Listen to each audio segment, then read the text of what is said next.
New ಚಂಡೀಗಢದ ಮಹಾರಾಜ ಯಾದವೇಂದ್ರ ಸಿಂಗ್ ಅಂತಾರಾಷ್ಟ್ರೀಯ ಕ್ರೀಡಾಂಗಣದಲ್ಲಿ ಭಾರತ ಆಫ್ಘಾನಿಸ್ತಾನ ನಡುವೆ ಮೊದಲ ಟೆಸ್ಟ್ ಕ್ರಿಕೆಟ್ ಪಂದ್ಯದ ಎರಡನೇ ದಿನದಾಟ ಪ್ರಗತಿಯಲ್ಲಿ ಇದೆ. ಮೊದಲು ಬ್ಯಾಟ್ ಮಾಡಿದ ಭಾರತ ಮೊದಲ ಇನ್ನಿಂಗ್ಸ್ನಲ್ಲಿ 8 ವಿಕೆಟ್ಗಳಿಗೆ 564 ರನ್ ಮಾಡಿದ ವೇಳೆ ಇನ್ನಿಂಗ್ಸ್ ಡಿಕ್ಲೇರ್ ಮಾಡಿಕೊಂಡು ಆಫ್ಘಾನಿಸ್ತಾನಕ್ಕೆ ಬ್ಯಾಟಿಂಗ್ಗೆ ಅವಕಾಶ ಮಾಡಿಕೊಟ್ಟಿದೆ. ಆಫ್ಘಾನಿಸ್ತಾನ ತನ್ನ ಮೊದಲ ಇನ್ನಿಂಗ್ಸ್ನಲ್ಲಿ 4 ವಿಕೆಟ್ ನಷ್ಟಕ್ಕೆ 105 ರನ್ ಗಳಿಸಿದೆ. ಇನ್ನು 459 ರನ್ಗಳ ಹಿನ್ನಡೆಯಲ್ಲಿ ಇದೆ. ಭಾರತದ ಪರ ಪ್ರಸಿದ್ಧ ಕೃಷ್ಣ ಹಾಗೂ ಮಾನವ್ ಸುತಾರ್ ತಲಾ 2 ವಿಕೆಟ್ ಪಡೆದಿದ್ದಾರೆ.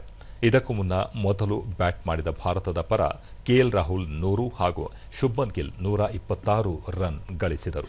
ಜೊತೆಗೆ ಸಾಯಿ ಸುದರ್ಶನ್ ಹಾಗೂ ರಿಷಬ್ ಪಂತ್ ತಲಾ 81 ಹಾಗೂ ವಾಷಿಂಗ್ಟನ್ ಸುಂದರ್ 52 ರನ್ ಗಳಿಸುವ ಮೂಲಕ ಬೃಹತ್ ಮೊತ್ತಕ್ಕೆ ನೆರವಾದರು.